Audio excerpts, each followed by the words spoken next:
Do you ever think about those Christmas traditions from the 1970s?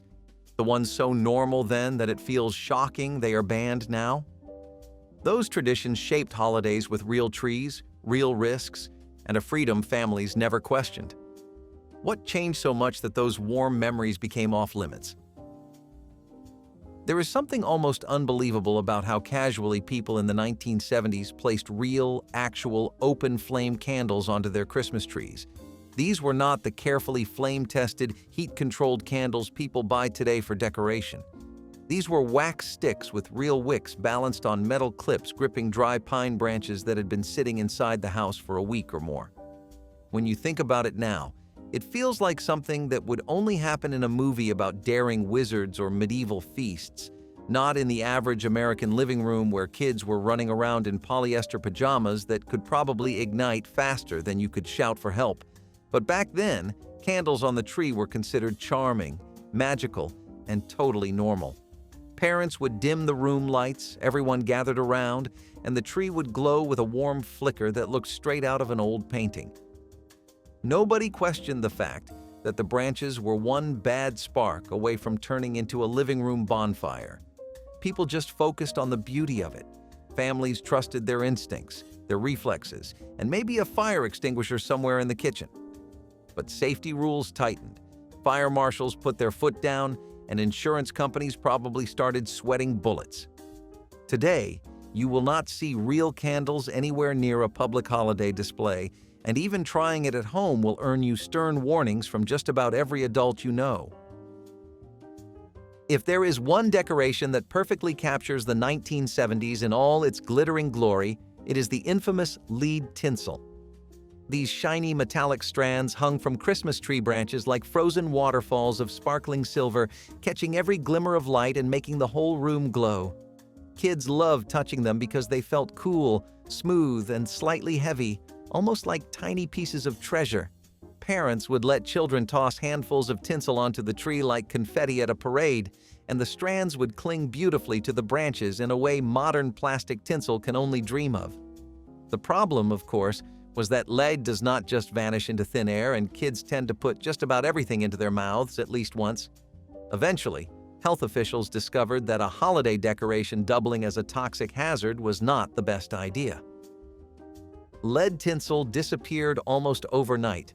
Modern tinsel still exists, but it is lighter, safer, and a lot less glamorous.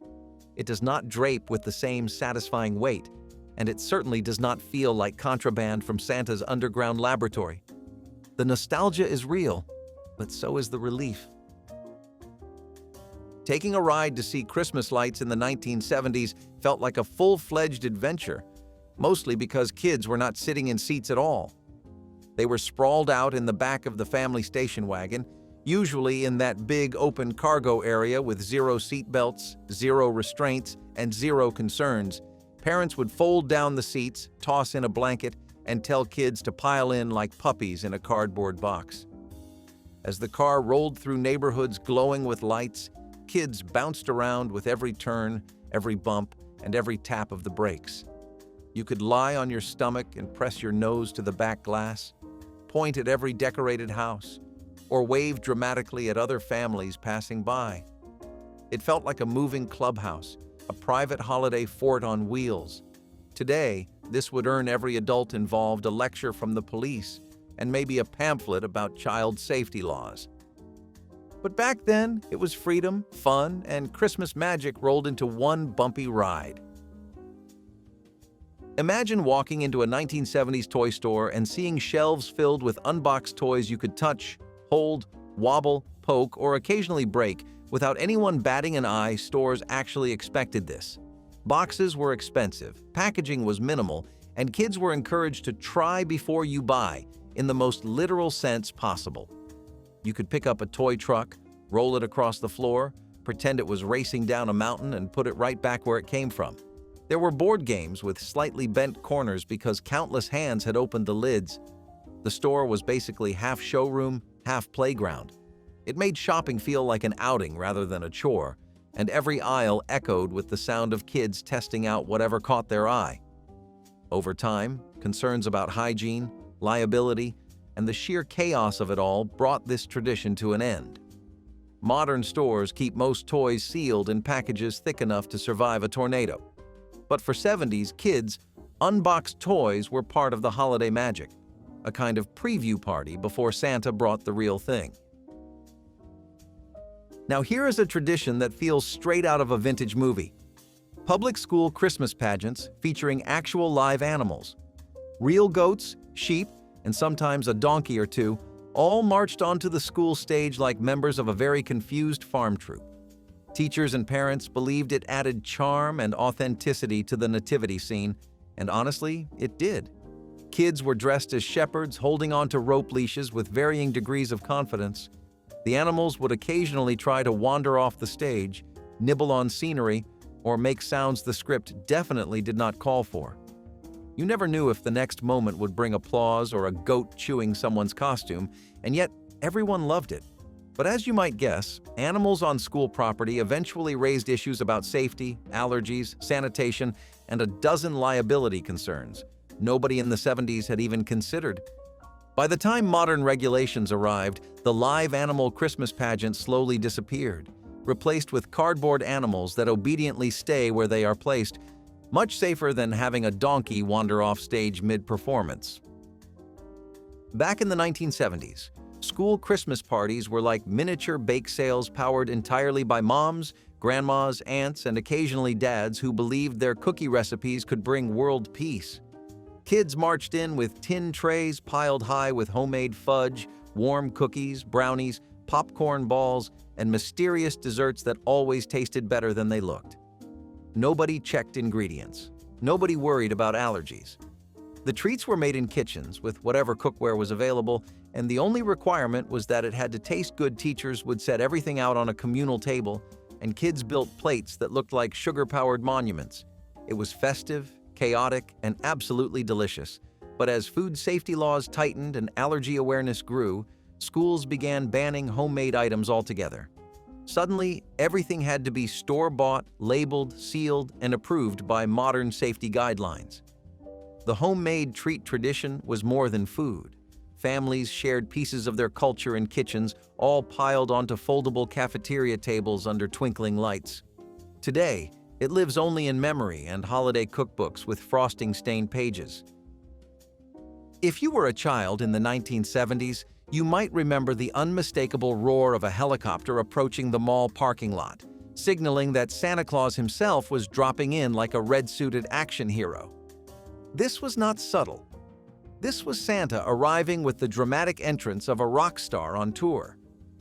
Families gathered outside in crowds, craning their necks as the helicopter descended in a whirl of wind, excitement, and the occasional flying popcorn bucket. Kids screamed with joy.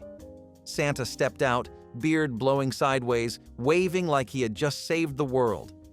It was theatrical, over the top, and absolutely unforgettable. But as decades went by, safety officials, insurance companies, and mall managers all slowly realized that landing helicopters near giant crowds of families might not be the safest holiday tradition. Today, Santa arrives by escalator, parade, or carefully planned photo op, all very safe and predictable. But nothing will ever quite match the excitement of seeing Santa fly in like a holiday superhero landing. Glass ornaments in the 1970s were works of art, hand-painted, shining like jewels, and so thin you could practically see the tree lights through them. Every family had at least one dramatic story about dropping a glass ornament and watching it explode across the floor in a sparkling but terrifying burst. These shards did not break politely. They shattered into slivers sharper than anything you would want near bare feet, pets, or curious toddlers. Yet families kept using them year after year because they were beautiful, traditional, and part of the holiday ritual. Kids helped hang them with both excitement and fear, holding them carefully like sacred relics. Modern safety standards eventually sounded the alarm, and shatterproof ornaments took over store shelves. They bounce when dropped. They are safer, sure, but they do not have the same charm as those delicate glass bulbs decorated with care and danger. Few things scream 1970s Christmas quite like an aluminum tree shimmering under the glow of an electric color wheel. these metallic trees were bold, shiny, and noisy. Every time someone brushed past them, they rustled like a giant tin foil sculpture coming to life. The color wheel sat on the floor, spinning slowly, casting reds, greens, blues, and yellows across the reflective branches. For kids, it was mesmerizing, like watching a disco ball fall in love with a flashlight. For fire marshals, it was a nightmare. The heat from the color wheel, combined with the metal tree, created risks nobody really thought too hard about back then. Over time, safety codes tightened and aluminum trees fell out of favor. Today, they are collector items, conversation pieces, and nostalgic relics. But using them in a public display, especially with electric color wheels, is banned in many areas because of fire and electrical dangers. If there was one toy that dominated the space under the Christmas tree in the 1970s, it was the electric metal train set. These trains were beautiful, heavy, and dangerously hot. The tracks warmed up, the engines heated like miniature furnaces, and the transformers hummed loudly as if warning everyone to keep a respectful distance. Kids crawled right up to the tracks, poking at switches, adjusting tiny signs, and nudging stalled engines that could practically burn a fingerprint off if touched too soon. Parents supervised in spirit rather than in practice, usually from the couch with a cup of coffee. Kids circled around the tree, cheering when the train made the full loop without derailing or sparking. The excitement was real, the danger was real, and the memories were unforgettable. Modern train sets are safer, quieter, and cooler to the touch, but they do not carry the same thrill as those overheated, slightly unpredictable machines from the 70s. There was something almost magical about the way entire neighborhoods gathered around a giant bonfire in the middle of a cul-de-sac on Christmas Eve. You would see adults dragging folding chairs, kids running around with unearned confidence, and neighbors tossing logs into a fire that crackled like it had been waiting all year for this exact moment. The heat wrapped around everyone, melting away the cold and creating a little temporary village where nobody worried about schedules or responsibilities. You did not call the city. You just lit the fire and hoped someone brought hot chocolate. But those bonfires carried a kind of warmth that had nothing to do with flames. They made everyone feel like they belonged. Today, outdoor burning laws, county regulations, fire bans, and homeowner associations have turned this once effortless tradition into something you practically need a legal team to attempt. The memories still glow, but the bonfires themselves are mostly gone. Outdoor Christmas lights in the 1970s were basically brave little electrical soldiers sent into battle with no armor at all. Families would drag out boxes of tangled light strings that had been sitting in basements for years and drape them across roofs, bushes, fences, and anything else that would stand still long enough. The bulbs were small, hot, and fragile, and the wires were about as prepared for winter weather as a paper towel. But people loved those lights. They glowed with a warm charm that made every house feel like it was wrapped in a storybook. If a bulb went out, you twisted it, smacked it, or swapped it out with another bulb that may or may not have worked. And if the whole string shorted out because of snow, ice, or a well-aimed drizzle, you just shrugged and tried again. Nobody was thinking about weatherproofing or electrical codes. They were thinking about how good the house looked from the street. Eventually, fires, power outages, and broken fuses convinced the world that there might be better ways to decorate modern lights are sealed, waterproof, shatterproof, and about as tough as you can make a holiday decoration. But they do not have that daring, risky charm of the old ones that buzzed softly in the cold night air. There was a time when walking into a department store during December meant seeing Santa Claus sitting in a giant chair, smiling at every kid who wandered close enough, and calling out things like, "Come sit right here, little one." And children actually did. No reservations, no scheduled photo sessions, no background checks, no fences, no roped-off lines. Just kids climbing onto the lap of whichever Santa happened to be on duty that day. Parents did not hover with anxious eyes. They did not worry about germs, safety protocols, or identification badges. They simply waved from a distance and maybe took a picture if the lighting was good. Children chatted away about their wish lists, pulled on Santa's beard to see if it was real, and occasionally tried to climb onto the armrest instead of the lap because, well, Children do not always understand personal space, but it felt safe, warm, and wonderfully simple.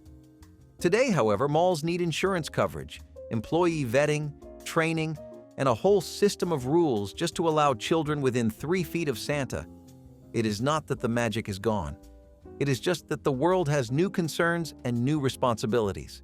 But if you grew up in the 1970s, you remember the freedom, the spontaneity, and the joy of walking right up to Santa with no hesitation at all.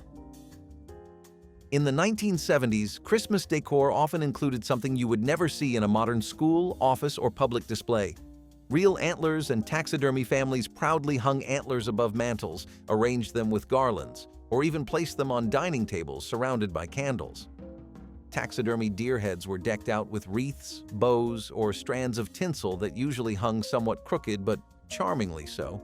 It was rustic holiday spirit blended with a frontier aesthetic, and people genuinely loved it. It made homes feel like cozy forest lodges. Even if the house itself sat in a suburban neighborhood miles away from any actual wildlife growing up, you might walk into a friend's house and be greeted by a mounted deer wearing a Santa hat, and nobody questioned it for a second. It was tradition, it was bold, and it absolutely defined the era. But over time, regulations changed. Public buildings banned real animal parts for hygiene, ethical, and safety reasons. Schools followed suit. Offices removed anything that could make someone uncomfortable. What was once a holiday staple slowly transitioned into something kept in storage or passed down quietly within families.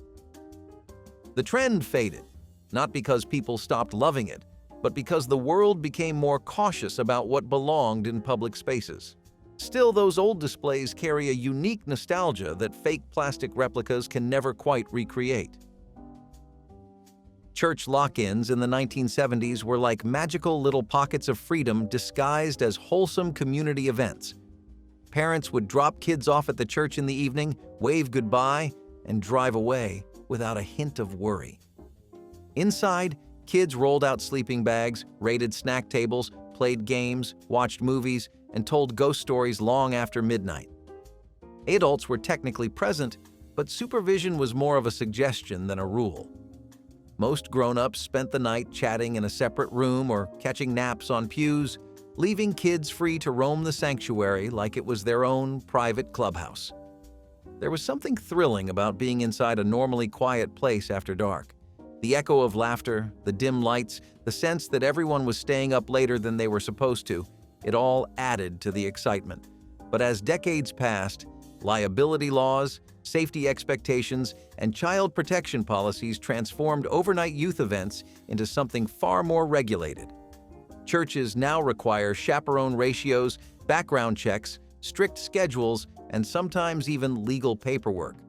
The carefree lock-ins of the 70s are gone, replaced by well-supervised youth nights that are safe but missing that wild, unstructured magic.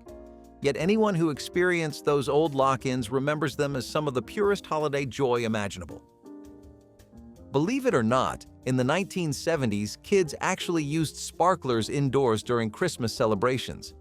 Indoors, the same metal sticks that burn hot enough to melt through fabric and send sparks flying in every direction were waved around in living rooms decorated with dry trees, long curtains, paper garlands, and highly flammable furniture. Parents stood by smiling proudly, taking pictures with those clicky film cameras that captured everything except the fear.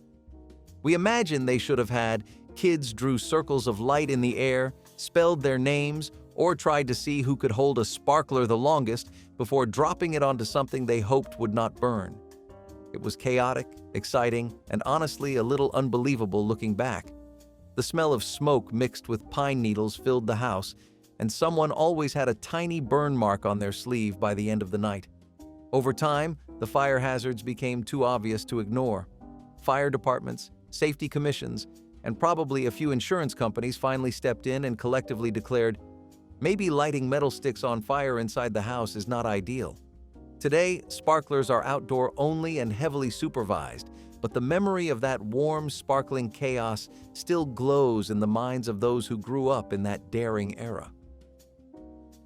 There was something charmingly reckless about the way people in the 1970s built their own Christmas lights from whatever spare parts they had lying around.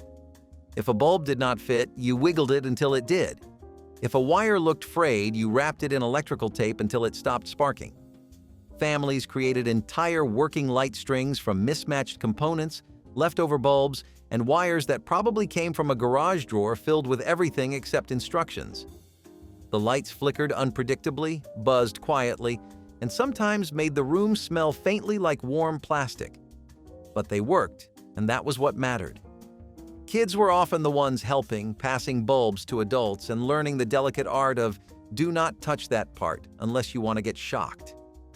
When the lights finally turned on, the house glowed with a mix of triumph and danger that made the whole season feel a little more exciting.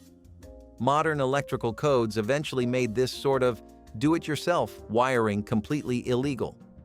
Today's lights are pre-sealed, pre-tested, and designed to avoid catching fire or giving anyone a surprise jolt. They are safer, brighter, and far more reliable, but they lack that handmade, slightly unpredictable charm of a 70s light string built by pure determination. In many 70s neighborhoods, a Christmas parade meant piling kids onto the back of an open flatbed truck, tossing on some tinsel and calling it a holiday float. Kids sat on hay bales, folding chairs, or just the wooden floorboards while the truck rolled slowly down the street, honking cheerfully at neighbors. Parents walked alongside, waving proudly, completely unbothered by the fact that the only thing keeping kids from falling off was a strong grip and pure optimism. The air was cold, the music was loud, and the sense of adventure was unmatched. Sometimes people threw candy from the truck, and kids would lean dangerously close to the edge to see which houses had the best decorations. It all felt safe because the truck moved slowly and everyone knew everyone else in the neighborhood. But as time passed, laws changed. Safety officials pointed out that children riding in open moving vehicles might not be the best idea, even at parade speed. Liability concerns grew, insurance costs rose, and slowly the tradition faded into history.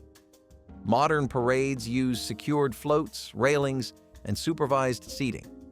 They look polished, professional, and significantly safer, but they do not quite have the wild, homespun charm of a 70s Christmas parade rolling through the neighborhood with kids shouting, laughing, and holding on for dear life.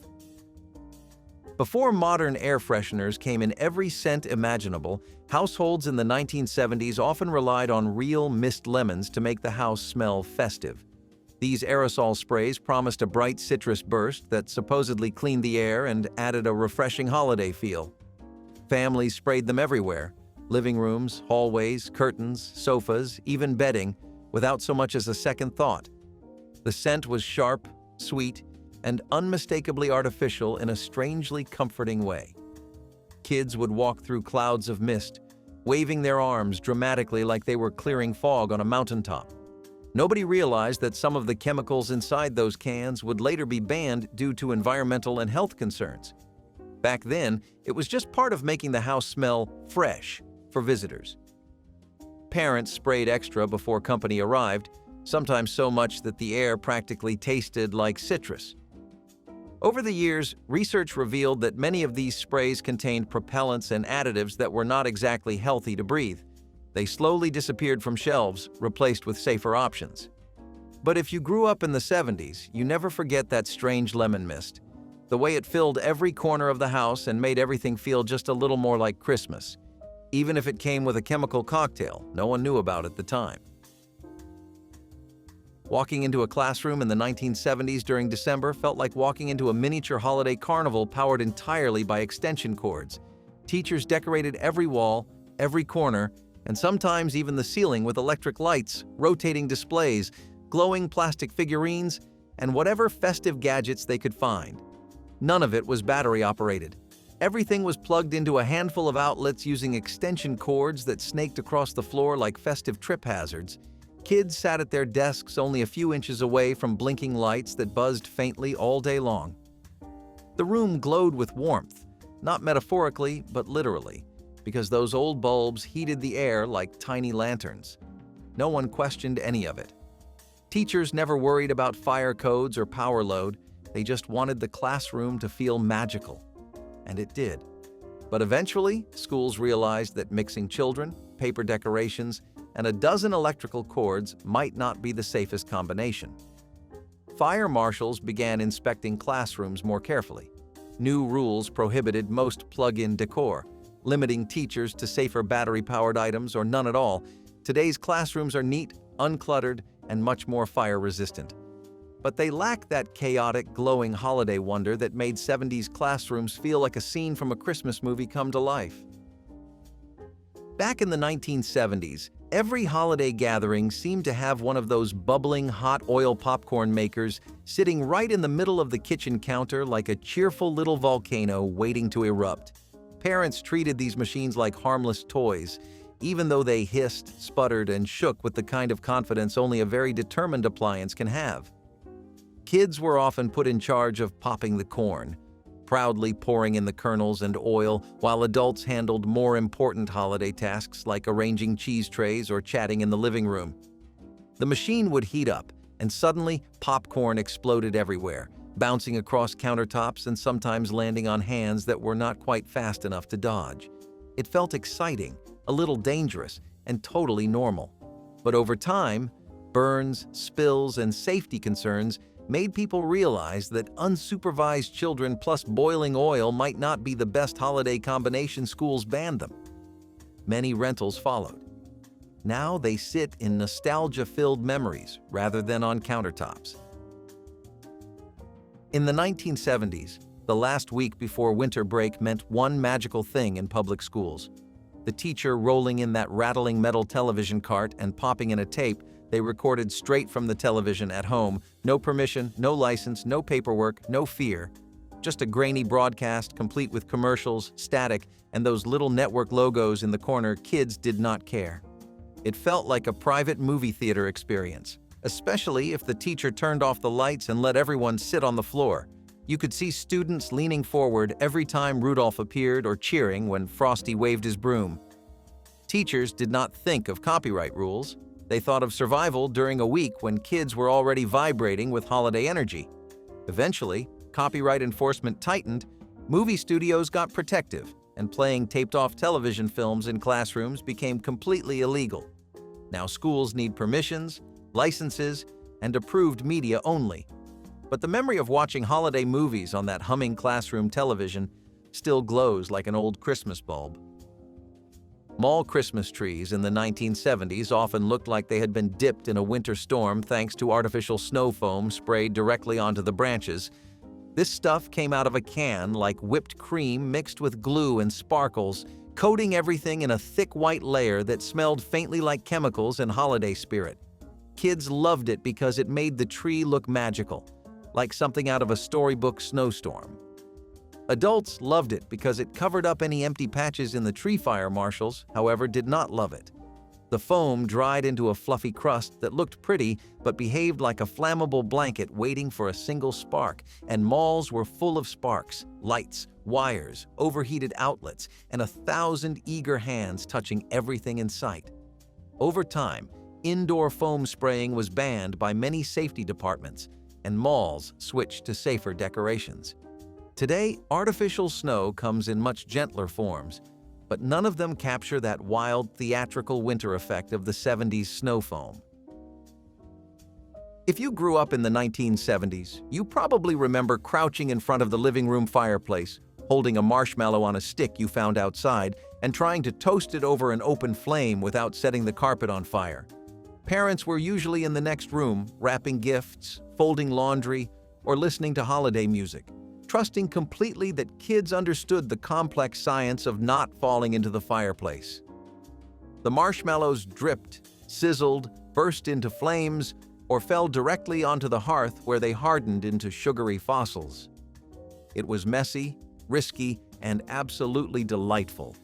Kids felt like miniature chefs, mastering the perfect golden roast, or at least pretending to. But as safety awareness grew, and as apartments and rentals enforced stricter fire rules, unsupervised marshmallow roasting quietly faded fireplaces became decorative rather than interactive, and the old practice became one of those traditions adults shake their heads at fondly while admitting it probably should not have been allowed in the first place. Holiday gift exchanges in the 1970s were absolute free-for-alls in the best and strangest ways. Kids brought whatever they wanted: candy bars, homemade cookies, tiny toys, plastic trinkets, pocket knives, keychains, slingshots, marbles, and sometimes even items their parents probably did not know were missing. Teachers dumped everything into a big box, and students blindly reached in to grab a surprise. No allergy rules, no choking hazard warnings, no safety labels, no restrictions whatsoever. If the candy had nuts, great. If the gift was sharp, just be careful. It felt like treasure hunting mixed with holiday chaos. Kids compared their mystery prizes proudly, even when half of them were things schools would never allow today. Eventually, policies changed. Schools introduced allergy awareness, banned certain foods, prohibited sharp objects, and required gifts to be safe, sealed, and store-bought. The old grab bag tradition still exists, but it is nothing like those wild 70s exchanges where anything, literally anything, could show up in the box. Decorating with cotton snow and spray frost turned ordinary homes into dreamy winter scenes. Windows glistened with fake frost, and tabletops disappeared under fluffy white cotton that looked just enough like snow to make you believe.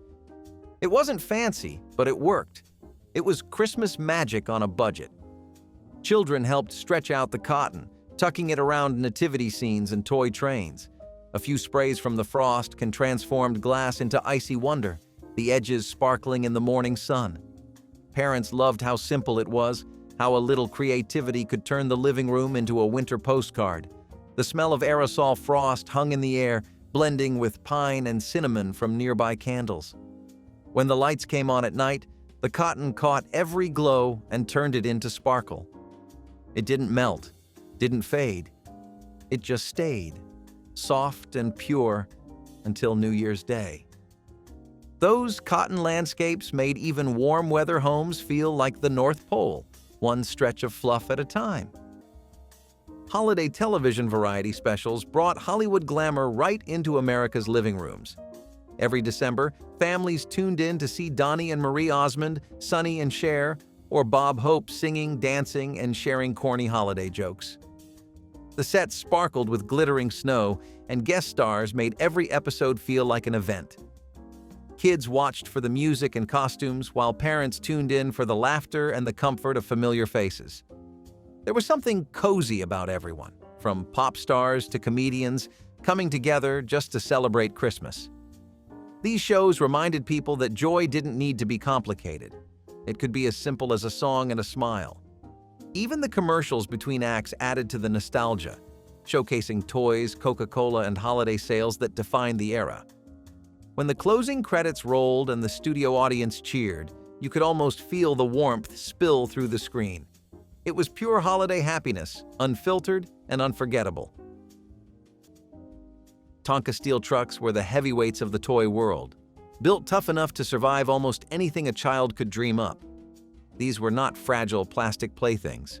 They were solid, weighty, and proudly advertised as being built like real ones. And they meant it. You could dig them into dirt piles, load them with rocks, roll them through mud, or leave them out in the snow. Tonkas never quit. For kids in the 1970s, they were more than construction toys. They were tools of imagination.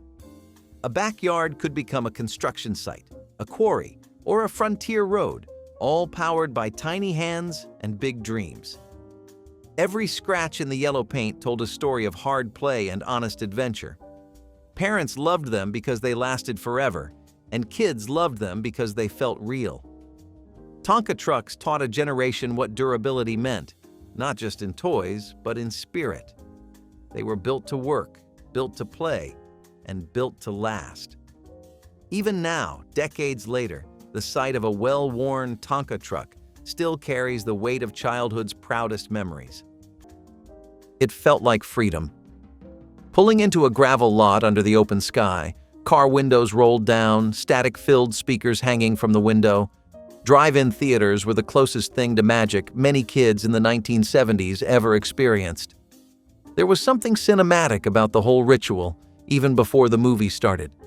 Blankets in the back seat, popcorn passed from hand to hand, mosquitoes dancing in the glow of the projector. You were watching the big screen, but living a story of your own. First kisses happened there. First heartbreaks, too. For families, it was a cheap night out. For teens, it was a playground of possibility. The movie was important, sure, but it was also background, just one part of the experience. You could laugh out loud, talk during scenes, even sneak in friends in the trunk. And when the weather was just right, with the air warm and still, it felt like the whole world had pressed pause just for you. Double features stretched late into the night, and the drive home felt like floating. Today, we sit in dark theaters with strangers, faces lit by phones, silent and separate. But at the drive-in, the experience was shared across windshields, across families, across communities. It was noisy, it was messy, but it was real. You did not just watch a movie, you became part of one. Every region had its own late-night monster movie host, and they were as much a part of Halloween as candy corn. Elvira, Mistress of the Dark, was the undisputed queen, with her sharp wit and gothic glamour. But local stations had their own icons. Count Gordevol, Goulardi, or even unnamed Creepy Carl types who introduced old horror flicks between corny jokes and bad puns. They were part comedian, part ringmaster, and part babysitter for every kid sneaking TV past midnight. The crackle of the local station's signal, the host's booming laugh, and the low-budget props made it all feel personal. In a world before the internet, they were our strange, wonderful guides through the shadows. They broadcast from tiny studios decorated with fake cobwebs and rubber bats. But to kids staying up past bedtime, it felt like a secret world. The movies they showed were usually low-budget classics, filled with rubber monsters and grainy film. Yet those hosts made them unforgettable. Their humor softened the scares, turning horror into something cozy and communal. Watching them felt like hanging out with an eccentric friend who loved Halloween as much as you did. They made the weird feel welcoming, and every terrible movie a little more fun. Big bulb outdoor lights were the heartbeat of 1980s neighborhoods. Before sleek LEDs and synchronized displays, there were strands of giant glowing C9 bulbs strung across rooftops and fences. They hummed faintly, warm and imperfect, each bulb its own little sun in the cold night. You could hear the faint buzz as the lights warmed up, see the glow reflecting off icy driveways. Kids stood outside with mittens pressed to their mouths, watching their fathers staple each strand along the roofline. Every flick of the switch felt like unveiling a masterpiece to the neighborhood. Dads climbed icy ladders while kids held the extra bulbs, watching as color after color came to life. Some lights flickered, others burned too hot, but no one cared. The glow felt alive. When snow fell, it reflected the lights in every direction, turning whole streets into fairy tale scenes. You could drive block to block and see who went big that year, whose lights shone brightest. It was community pride mixed with childlike wonder. Neighbors competed playfully, borrowing bulbs or extension cords when needed. Families piled into cars just to drive around and admire the view, cocoa in hand. The lights didn't just decorate houses. They connected people, one glowing strand at a time. Those big bulbs didn't just light up homes. They lit up the spirit of Christmas itself, one glowing rooftop at a time. Bubble lights on Christmas trees were one of those small wonders that turned a living room into pure magic. Each glass vial filled with colorful liquid would begin to bubble as soon as the heat from the light warmed it up.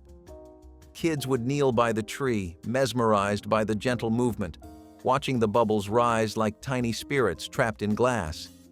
It was hypnotic, almost alive, and somehow more joyful than any blinking modern light could ever be. Parents would warn not to touch them. They were hot and fragile. But every kid eventually did, just to feel how real the magic seemed. The soft glow of red, green, and gold reflected against ornaments and tinsel, filling the room with warmth that went beyond electricity. It was the perfect marriage of science and Christmas wonder, a tiny chemistry experiment wrapped in nostalgia. The sound of Bing Crosby crooning from the stereo and the quiet bubbling on the tree created a calm that families still remember decades later. These lights weren't just decorations. They were living memories in glass, flickering and bubbling with the heartbeat of the season. Long before LED strands and color-changing bulbs, this was how the holidays looked and felt, bright, curious, and just a little enchanted. Soul Train was not just a show. It was a revolution in sequins, sunglasses, and rhythm. It came on like a pulse, strong, steady, and impossible to ignore. When the first beats dropped and the Soul Train line formed, you did not just watch, you felt it. Hosted by the iconic Don Cornelius, Soul Train brought black music, dance, and style into the living rooms of every American household. It was bold, it was loud, and it was beautiful. For many kids and teens in the 1970s, it was the first time they saw joy that looked like them reflected on screen. Funk, soul, disco, all of it found a home on that stage, and in turn, in hearts across the country. The dancers moved like they had electricity in their bones, and you wanted to move like that too. You tried, in your living room, hoping no one saw, or maybe hoping everyone did. Soul Train was culture. It gave birth to trends. It dared you to dress with flair, to walk with rhythm, to be unapologetically cool. The show said, "This is who we are," and it said it with pride and funk and freedom. Even if you could not dance, even if you did not understand the lyrics, you understood the feeling. It made you want to live louder. Today, you can find clips online, but you cannot replicate the feeling of watching it live when the whole country held its breath and got down together. Television ruled the 1980s, and Halloween was when it truly came alive. Every major network hosted movie marathons that ran late into the night. Titles like Halloween 2, Psycho, and Night of the Living Dead played between commercials for candy, costumes, and long-distance phone plans. The anticipation was half the fun. The moment that eerie bumper flashed on screen, kids would dive for their blankets and popcorn bowls. Even the commercials became part of the ritual, little flashes of neon nostalgia that made the night feel endless. Parents tried to act calm, but you could see them peek through their fingers during the jump scares. Families would huddle together on the couch with popcorn, half scared and half laughing at the bad special effects. These marathons turned ordinary nights into spooky events shared across the country. The glowing television light, the static hum between programs, even the station bumpers featuring skeletons and lightning bolts. It was all part of the experience. Kids who were too young to stay up would sneak out of bed just to catch a glimpse of the horror magic. There were no streaming platforms or pause buttons. If you missed it, you missed it. And that made it special. Those movie marathons taught a whole generation what fear felt like, not from monsters on the screen, but from knowing you had to sleep after watching them. Hallmark Christmas card exchanges were the social media of the 1980s, but with handwriting, heart, and a little glitter. Every December, families checked the mailbox with quiet excitement, waiting for envelopes covered in snowflake stamps and cursive names. Inside were smiling photos, typed updates, or handwritten notes from cousins, classmates, and long-lost friends. Mantels and door frames filled up fast, each card clipped to a ribbon or tucked between tinsel garlands.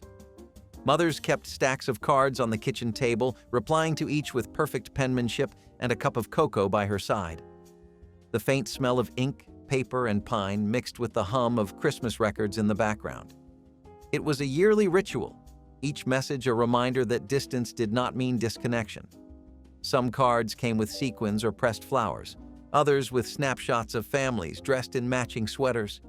Children loved opening them, pretending to recognize faces they hadn't seen in years. When the season ended, the cards went into shoe boxes instead of the trash, tiny time capsules of love and life. Every December, the first card to arrive made the house feel officially festive. Long before group texts and emails, Hallmark cards were proof that someone, somewhere, was thinking of you. Playing a Charlie Brown Christmas soundtrack was a tradition that transcended generations. Vince Guaraldi's piano was soft yet full of feeling, echoing through homes as families decorated trees or wrapped presents late into the night. The jazzy notes of Linus and Lucy carried both happiness and melancholy, the sound of childhood innocence mixed with adult reflection. In an era when the world seemed simpler but emotions ran deep, this music struck a perfect balance. It wasn't just background noise, it was the heartbeat of the season. Even kids who didn't fully understand jazz could feel the warmth of those chords, like a musical fireplace crackling in the background. The soundtrack brought people together in a quiet, almost sacred way. Parents could sit in silence, sipping coffee or cocoa, while the record spun, feeling the calm that only Christmas could bring. It was as if the album itself held the same fragile hope that Charlie Brown searched for every year, the belief that small, sincere things mattered most.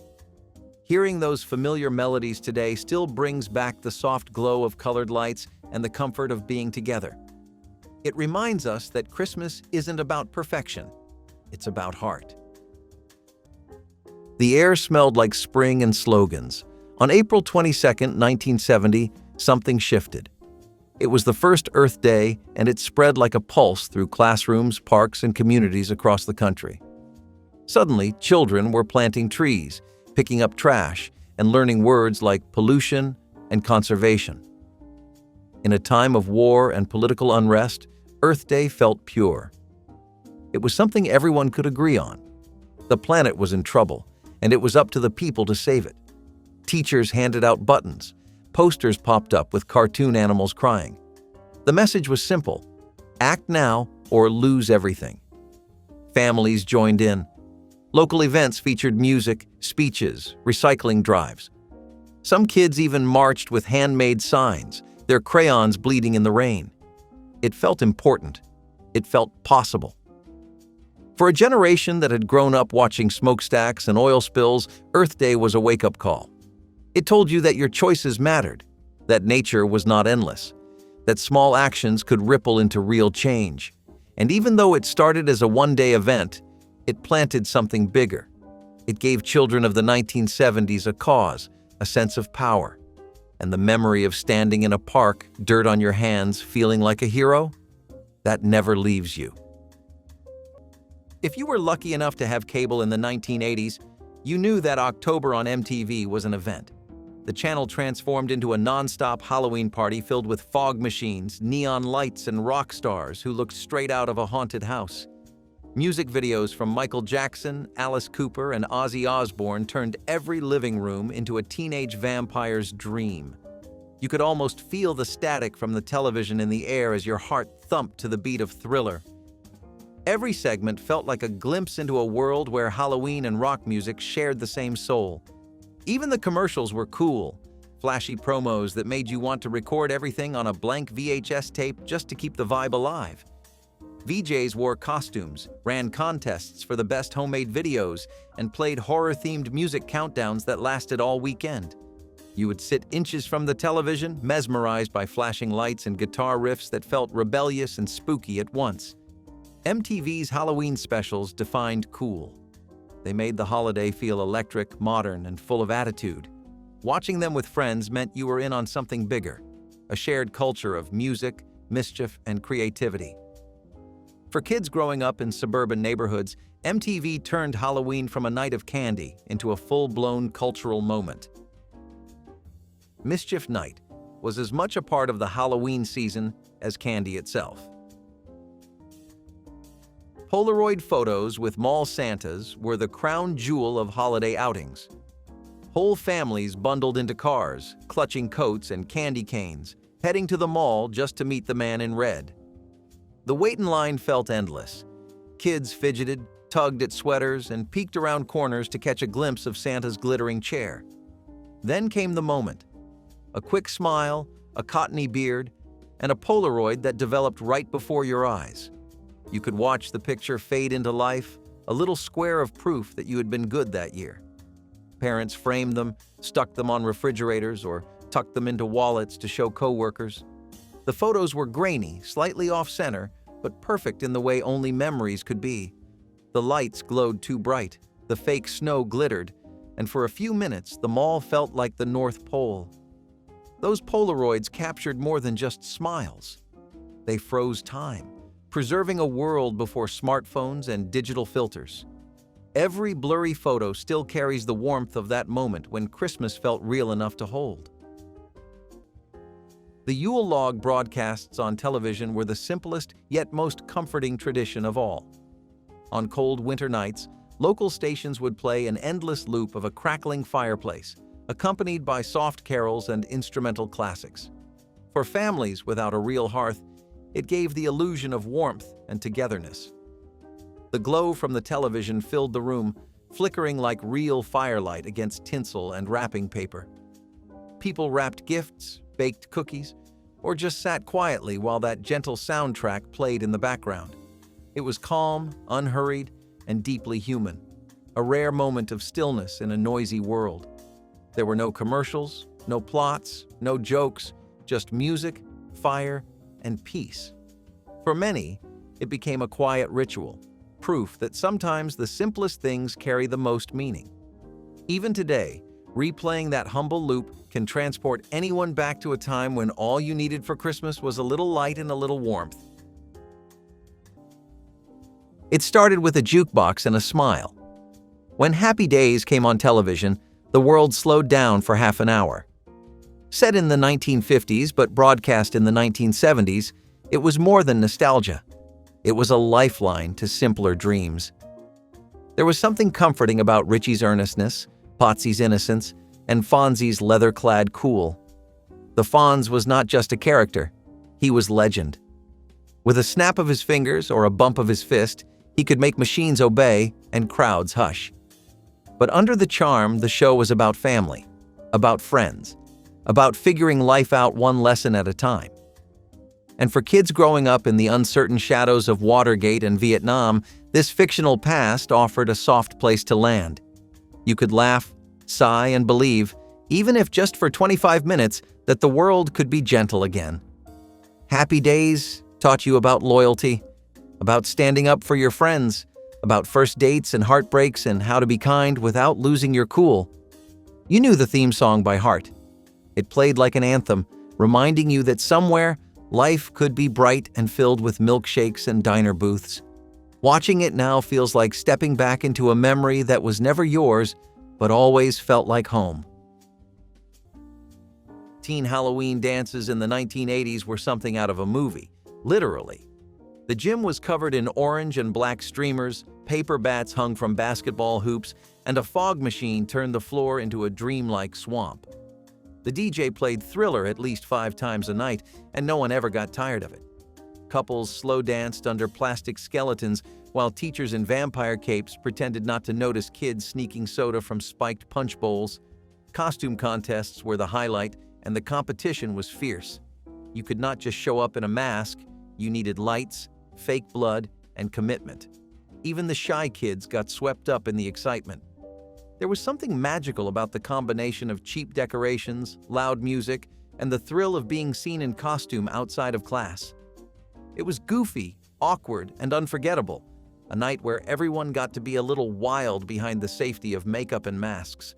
Those themed school dances made Halloween feel grown up, yet innocent all at once. Sears and JCPenney Christmas wish books were the beating heart of childhood in the 1980s. Each fall, thick catalogs arrived in mailboxes like magical portals, bursting with pages of toys, gadgets, and games that seemed to stretch forever.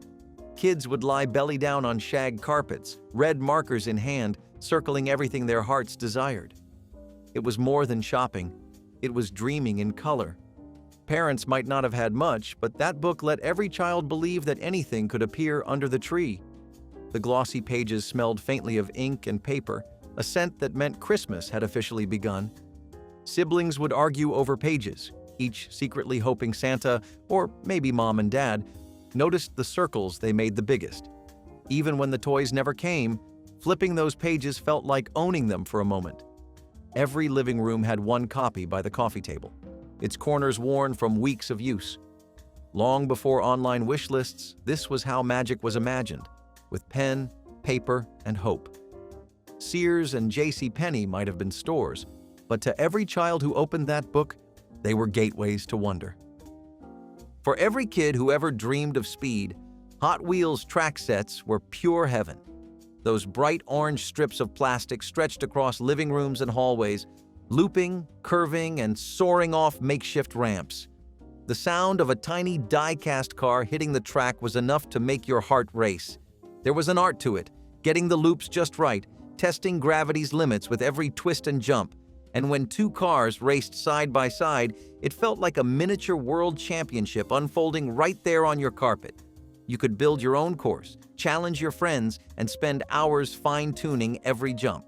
It was creativity in motion, engineering for kids who just wanted to go fast.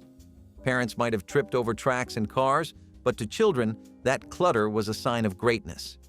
Every crash was followed by a rebuild. Every failed loop was a lesson in persistence. The best part? The thrill never got old. Hot Wheels turned ordinary afternoons into Grand Prix events and household floors into racetracks of imagination. It was not just about the cars. It was about control, curiosity, and the simple joy of movement. And when that perfect run finally happened, one clean loop, one perfect landing, it felt like victory itself. There was a rhythm to it, the whirring click of the dial as it spun back after every number. It was slow, deliberate, and oddly satisfying. Rotary phones did not let you rush. You had to want the conversation. In the 1970s, these sturdy, clunky devices anchored every kitchen wall and bedside table. Their cords stretched halfway across the house, tangling around your life like vines. Making a call was a commitment. Misdial one number, and you had to start all over again. And when the phone rang, it really rang. A mechanical bell that could rattle your bones if you were standing too close. Picking up the receiver was like opening a door. You had no idea who would be on the other side. There were no caller IDs, no missed call logs, just a voice, sometimes familiar, sometimes unexpected. The rotary phone forced patience. It forced presence. You could not multitask with it. You sat down, you talked, you listened. And if the conversation went long, your ear got warm and your neck cramped, but you stayed anyway, because it mattered. These phones were built like tanks, heavy, reliable, and always there. They were a fixture in every household, a centerpiece of communication before everything became instant and disposable. Today, we swipe and tap in seconds. But there was a quiet kind of joy in that slow spin, that brief wait, that moment before the connection began. The smell of pumpkin-scented candles and potpourri was the unofficial perfume of every 1980s October. You could walk into any suburban home and instantly know it was Halloween season. That mix of cinnamon, wax, and artificial pumpkin that seemed to cling to your clothes. The candles came in glass jars shaped like little pumpkins or squat brown tins with cheerful orange labels. Moms would light them hours before anyone arrived, just to make sure the whole house smelled festive. The scent mixed with the faint aroma of plastic decorations and hot glue from craft projects left to dry on the counter. It was comforting and overwhelming all at once. Sweet, spicy, and unmistakably fake. Potpourri bowls were another staple, filled with dried leaves, wood chips, and mysterious orange peels sprayed with harvest fragrance. Sometimes they came with tiny plastic pumpkins or sparkly spiders mixed in because everything in the 1980s needed decoration. Even the air was seasonal. Those scents defined October as much as the costumes or candy. They made living rooms feel like warm, safe bubbles from the cold outside world. You could sit on the couch, watch a Halloween special, and smell autumn in a jar. Long after the candles burned out and the potpourri lost its scent, that memory stayed. It was the smell of comfort, family, and fall itself, bottled and ready for every year's return. Claymation and stop-motion Christmas specials were the heartbeat of December television. Families gathered around boxy living room sets, the glow of Rudolph's red nose flickering on tinsel-covered walls. Every year, without fail, Rudolph the Red-Nosed Reindeer and Santa Claus is Coming to Town would play, their handmade magic never fading. The jerky movements, the tiny sets, the soft glow of old film, They had a kind of warmth that modern animation can never replicate. Children memorized the songs, parents hummed along, and everyone laughed at the same jokes year after year. The stop-motion figures weren't just characters, they were friends who returned faithfully every Christmas.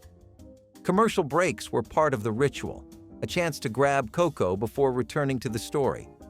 The snow never melted on screen, and the world outside seemed to slow down for a little while. When the credits rolled, you knew the season had officially begun. Even now, decades later, those clay figures live on, not just in reruns, but in the hearts of anyone who ever sat cross-legged in their pajamas, waiting for the next song to play. Christmas albums by pop icons filled every home with music that defined the season. Spinning on console stereos were voices like Elvis Presley, the Carpenters, and Johnny Mathis, each bringing their own warmth to December nights. The gentle crackle of the vinyl made every song sound even cozier, like a fire in the background. Families would hum softly to "Have Yourself a Merry Little Christmas," while the lights from the tree danced on wood-paneled walls. Teenagers flipped the records to the B-side, finding hidden gems that became their personal holiday anthems. And somewhere between the harmonies and the static, people found comfort, proof that even famous voices could make the world feel small and safe again. Families would hum along while wrapping presents or setting the table for dinner, the familiar melodies wrapping the house in comfort. These records weren't just music. They were part of the ritual. Once the needle hit the groove, the holiday officially began. Songs like "Merry Christmas, Darling" or "Blue Christmas" carried both joy and melancholy, reminding everyone that the holidays were as much about remembering as celebrating. Decades later, hearing those same voices still brings people back to those living rooms when stereo cabinets doubled as furniture and the world felt simpler. Each spin was a gentle reminder of what the season truly sounded like. If any of these memories brought back the spark of a 70s Christmas you thought you had forgotten, share your story in the comments, tap the like button to keep the nostalgia glowing, and subscribe so you never miss another trip back into the traditions time tried to take away.